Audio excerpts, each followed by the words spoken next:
My name's Pete Morrill. I'm from Marble Mountain Kennels. We train and raise Labrador Retrievers. Have been doing that for about 25 years. We're all about deepening canine connections. And one of the things that I've probably, in that 25 years, for 20 years, I've trained people how to train their own dog or trained my trainers how to their, and I always say an organized trainer is an on-point dog. In other words, if you're scattered, expect your dog to be scattered. If you're on point, then the dog is much more likely to be on point. And one of the ways that you get on point is just having all your training supplies where you need them, when you need them. In other words, let's be organized as we approach dog training. So this is my training box. This is my wife's training box. We'll go through both of them.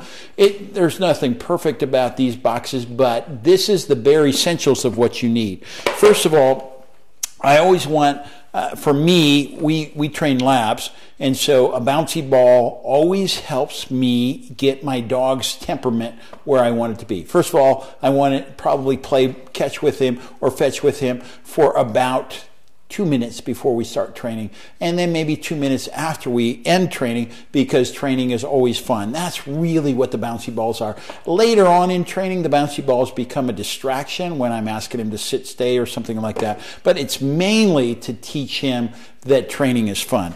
Secondly, we need a leash. These do not need to be expensive. This was from the dollar store, and it is worth $1, okay? And I also use something called, and I don't have it in this one, but I call it a necktie leash. In other words, when I move my dog inside, what I do is I cut this off, put some tape around it, singe the end, and he wears this leash, which is about 8 inches long. That allows me, when he's inside, to have a handle on him, but he's not tripping over the leash or anything like that. We use it a lot outside as well, but leash is really important.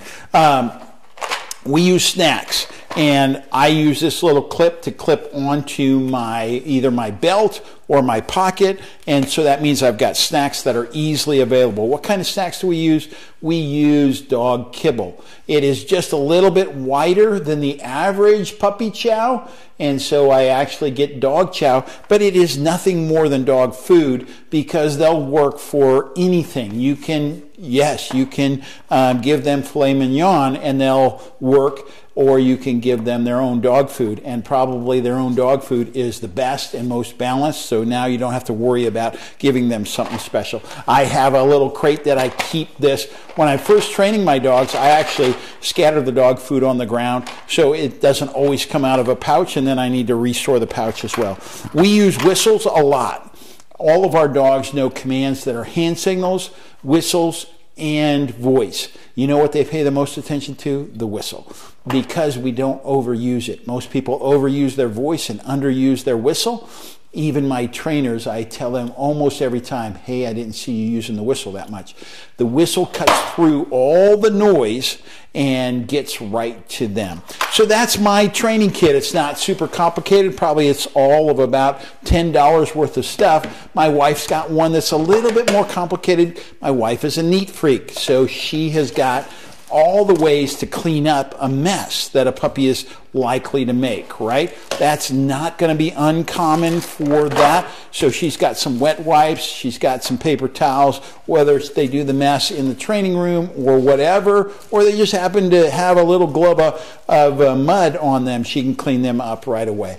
She also has a little pouch. I think that she's got her snacks in the little pouch, and I think about 80% of my trainers use something like this, a little fanny pack.